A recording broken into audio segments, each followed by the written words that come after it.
Ministry of Timelines After Action Report. Alexandros Timeline. What follows must be viewed in the context of the greater war effort. Ministry 1 must be protected.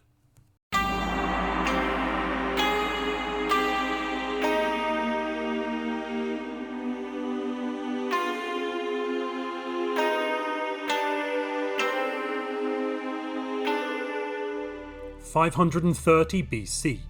Theodoris of Samos, inventor of the level, the ruler, the key, the square, the lathe, ore casting, and bronze casting, was invited to Athens to immortalise the tyrant Peisistratos in bronze.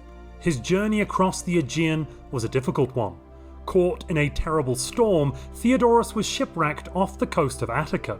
Without his cargo of tools and materials to create bronze, he was forced to improvise using local materials. Theodoris tried to use the abundant local mineral sideros. These attempts failed again and again, over several months, as he could not get the material hot enough to cast. So Theodoris instead resigned himself to waiting on another shipment of copper and tin to arrive. 529 BC. Inspired by the force of the storm that had destroyed his ship, and not wanting to wait on the bronze shipment, Theodoris created a new type of bloomery, or smelter. Using an ingenious set of pipes, valves, and wind-driven wheels, he channeled the wind down into the furnace, and so he was able to cast the sideros into moulds, creating the first iron statues. This new material was called Athenian steel. 499 BC. Obsessed with the power of the wind, Theodoris spent the rest of his life trying to harness it and to create his own wind. Nearing the end of his life, Theodoris of Samos has had only 2 successes in his pursuit of wind power. The first, and in his eyes most useful, a rudimentary windmill. The second, seen more as a toy, Theodoris's engine. Using a small fire to heat a cauldron of water and expel small amounts of steam, Theodoris was able to create his own wind, but he never found a use for it beyond simple demonstration. 490 BC. The Athenians, led by the soldier-statesman Miltiades, defeated the first invasion of the Persians under Darius I at the Battle of Marathon. 480 BC. A second Persian invasion under Darius' son Xerxes is defeated at Thermopylae, though the Persians are able to sack and evacuate Athens. The next year, the combined Greek forces of Athens and Sparta ended the Persian invasion at the Battle of Plataea. The defeated Persians return home with many unbreakable trinkets made of Athenian steel. Stories of these otherworldly works begin to spread across the Persian Empire. 431 BC. Athenian hegemony of the Aegean led to the Peloponnesian War and pitted Athens and its increasingly rebellious overseas empire against a coalition of land-based states led by Sparta. Athenian ships outfitted with cast iron rams and plated with cast iron armour dominate the seas, but the Spartan army retains control of the land. 414 BC. The Spartans free thousands of Athenian slaves. With limited slaves to crew their ships, the Athenians find a practical use for Theodoris' engine. They created small engines to pump water from the bilge without needing extensive slave labour to bail. When not in use, these steam engines could provide a small amount of additional thrust to the ships as well. Athenian maritime dominance remained unchallenged. 404 BC. The Peloponnesian War ends in Athenian defeat. Sparta, aided militarily by the Persian satrap in Ionia, sack Athens. Many skilled workers are taken prisoner and forced to recreate Athenian steel in Sparta and Persia, with mixed results. 359 BC. Philippos accedes to the throne of Macedon. He spent the first years of his reign radically transforming the Macedonian army. a reform of its organisation, equipment and training, including the introduction of the Macedonian phalanx armed with long pikes, which proved immediately successful when tested against his local enemies. 356 BC, Alexandros, son of Philippos, king of Macedon, was born. 343 BC, Philippos invites Aristotle and other great minds to Pella to tutor his son Alexandros. They bring knowledge from across the Greek world. 340 BC, Athenian steel is forged in Pydna for the first time. 338 BC, the Battle of Chaeronea, Macedon defeats Athens and her Greek allies, forcing them into a confederation and giving the Macedonians nominal control over the Greek peninsula, except for Sparta. 337 BC, King Philippos, inspired by the Diolkos at Corinth, orders the construction of Athenian steel rails to connect Athens and the Macedonian capital of Pella. 336 BC, Philippos II of Macedon was assassinated at the hands of the Persians shortly after the completion of the Macedonian Way, the railway connecting Athens and Macedon. A rudimentary steam-powered locomotive is built to pull the carriages on the railway. This early design can travel at top speeds of 12 km per hour. 335 BC. Seizing the apparent opportunity created with the death of Philippos, the Greek city-states led by Thebes revolted. Alexandros repurposed the cargo carts of the Macedonian Way to transport troops and deployed a small force to Thebes within days. The Macedonians caught the Thebans, who were still mustering, completely by surprise and burnt the city to the ground as a warning that convinced all other Greek states, except Sparta, not to challenge Alexandros again. 334 BC. Alexandros crossed the Hellespont and entered Asia Minor. He followed his father's planned invasion of Persia with one change. The Alexandrian Way would precede the army, connecting the front to supplies and reinforcements from Macedon. 333 BC. After conquering Asia Minor, Alexandros made his way east along the south coast, asserting control over all coastal cities to deny the Persians naval bases. Additionally, he established way stations at regular intervals along the Alexandrian Way. The Persian king, Darius, finally brought a force to face Alexandros in battle. Darius' significantly larger army outmaneuvered the Macedonians and attempted to destroy a portion of the Alexandrian Way. The Macedonian phalanx expertly deployed from their train carriages right into the heart of the Persian army at Issus. Darius fled, causing his army to collapse. 332 BC. Alexandros made his way south, through Syria and along the coast. He was forced to encircle Tyre in a long and bloody siege. After using steam-powered siege engines to bring down the walls, the city quickly fell. The men of military age were massacred and the women and children sold into slavery. 331 BC. After the fall of Tyre, the rest of the cities and states in the area capitulated, including Egypt. Alexandros briefly visited Egypt. He then travelled back along the Alexandrian Way from Alexandria, a new city he had created, to Syria, where the first junction was constructed. The Macedonian army turned towards the Persian capital, Babylon, hungry for the prize. They met the Persians on the plains of Gaugamela. Again, Darius fled and the Persian army broke. Babylon, left undefended, surrendered unconditionally to Alexandros, king of the world.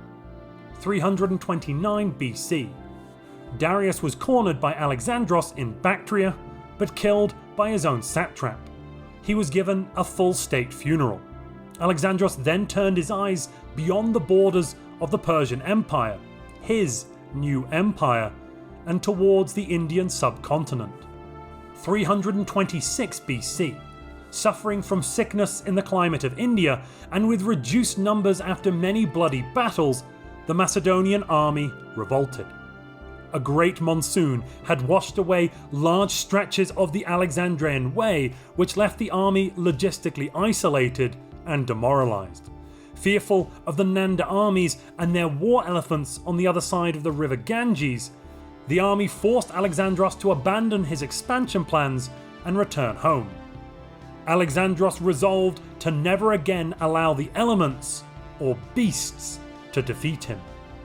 324 BC, Alexandros finally makes it back to Babylon after a disorderly return. Thousands of Macedonian soldiers were lost on the brutal march across the desert. Discovering that many of his satraps and military governors had misbehaved in his absence, Alexandros executed several of them as examples.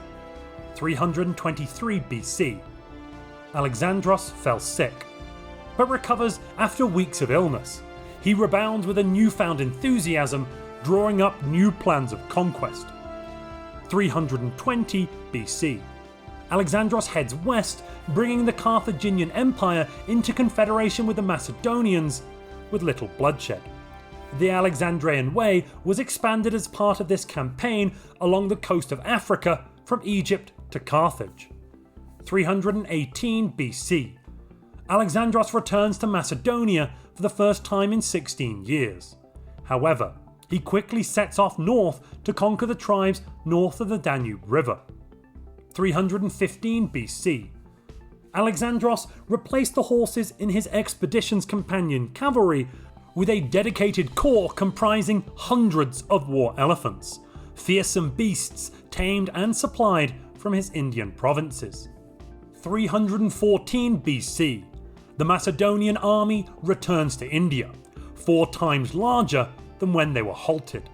Advances in metallurgy and construction allow reinforcements to be added to the Alexandrian Way, preventing damage from the harsh monsoon season. 310 BC, Alexandros conquers India, Bengal, and heads into Southeast Asia, unifying the Pu and Mon peoples.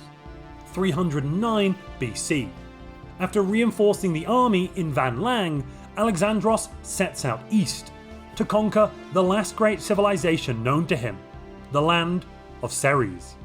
He disappeared, along with his trains and tracks, into the land of these eastern peoples, never to be seen again.